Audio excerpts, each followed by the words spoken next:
नमस्कार. गुंतवणुकीचं जग म्हणजे ना डोकं आणि मन यांच्यातली एक सततची लढाई. शेअर बाजारात जिंकायचं असेल तर फक्त आकडेमोड करून भागतं का की आणखी काही लागतं?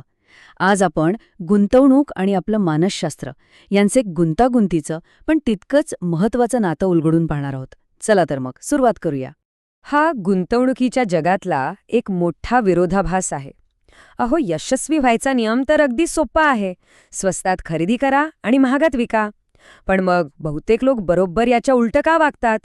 हाच तो प्रश्न आहे जो अनेकांना सतावतो.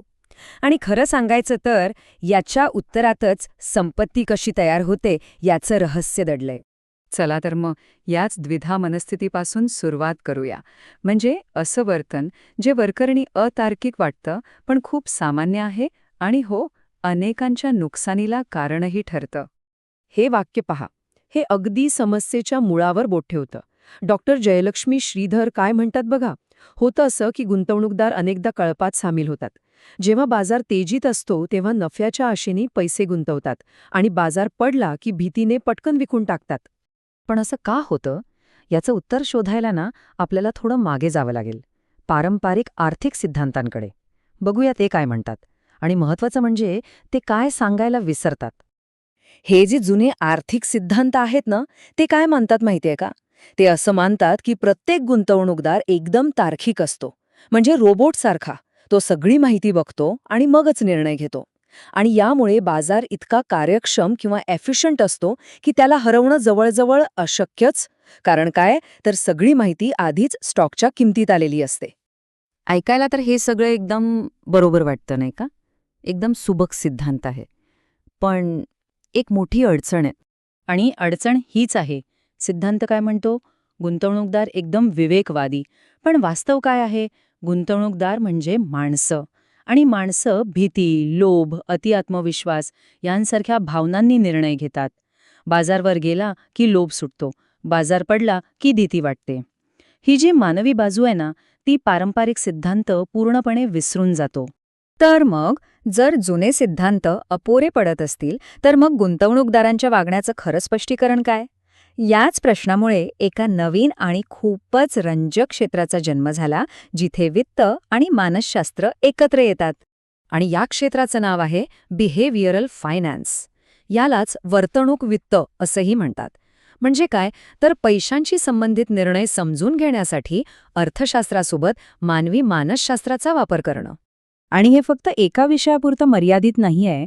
याचे 3 मुख्य स्तंभ आहेत: वित्त, मानसशास्त्र आणि समाजशास्त्र. याचा अर्थ असा की आपले आर्थिक निर्णय फक्त आपल्या डोक्यात काय चाललंय यावर अवलंबून नसतात, तर आपल्या आजूबाजूचा समाज काय करतोय याचाही त्यावर खूप मोठा प्रभाव असतो.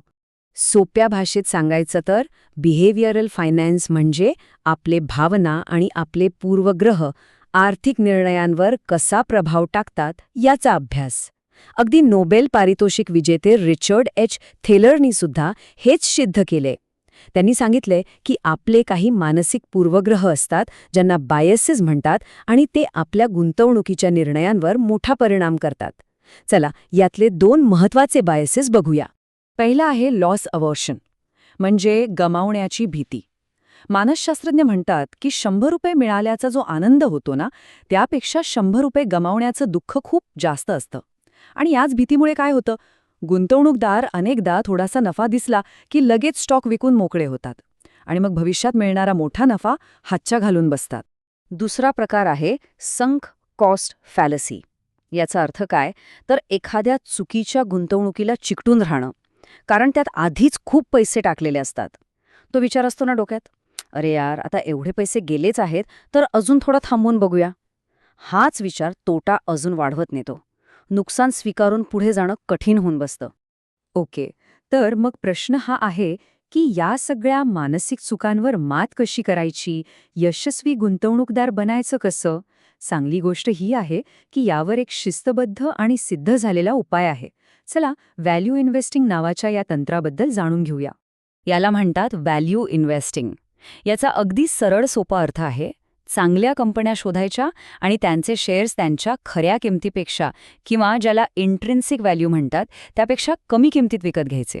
म्हणजेच बाजारात जेव्हा सगळे घाबरलेले असतात आणि चांगल्या कंपन्यांचे शेअर्स स्वस्तात मिळत असतात तेव्हा ती संधी साधायची. बाजारातल्या गोंधळाकडे दुर्लक्ष करायचं आणि कंपनीच्या खऱ्या किमतीवर लक्ष द्यायचं. आणि ही काही साधीसुधी पद्धत नाहीये. बेंजामिन ग्राहम, ज्यांना व्हॅल्यू इन्व्हेस्टिंगचे जनक मानल्या जातात, आणि त्यांचे सर्वात प्रसिद्ध विद्यार्थी वॉरेन बफे यांसारख्या दिग्गजांनी ही पद्धत वापरून प्रचंड यश मिळवलंय. त्यांनी नेहमी भावनिक निर्णयांवर नाही तर शिस्त आणि विश्लेषणावर भर दिला. ही प्रक्रिया दिसायला तशी खूप सोपी आहे. बघा, 3 सोप्या पायऱ्या आहेत.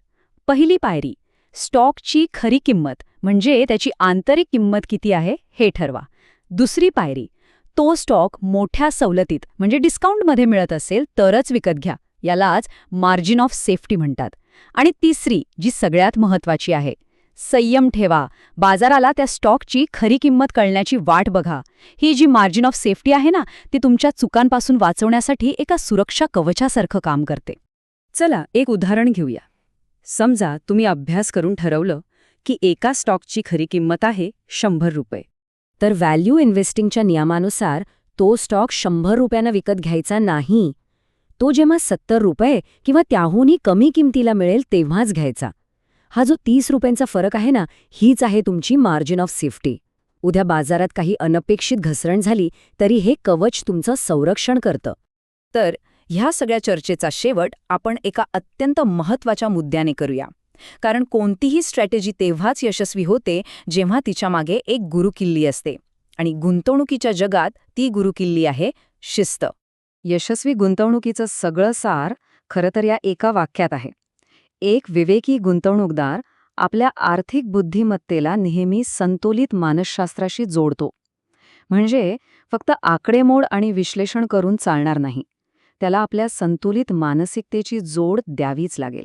एक गोष्ट लक्षात ठेवली पाहिजे की ही काही झटपट श्रीमंत व्हायची स्कीम नाहीये. व्हॅल्यू इन्व्हेस्टिंग ही एक लांब पल्ल्याची शर्यत आहे. यासाठी संयम, शिस्त आणि चिकाटी लागते. कारण बाजाराला एखाद्या स्टॉकची खरी किंमत ओळखायला कधीकधी वेळ लागतो आणि तोपर्यंत धीर धरणं महत्त्वाचं आहे. तर मग जाता जाता हा एक प्रश्न स्वतःला विचारायला हवा. आपलं स्वतःचं मानसशास्त्र हे आपल्या पोर्टफोलिओचा सर्वात मोठा शत्रू आहे की सर्वात मोठी ताकद?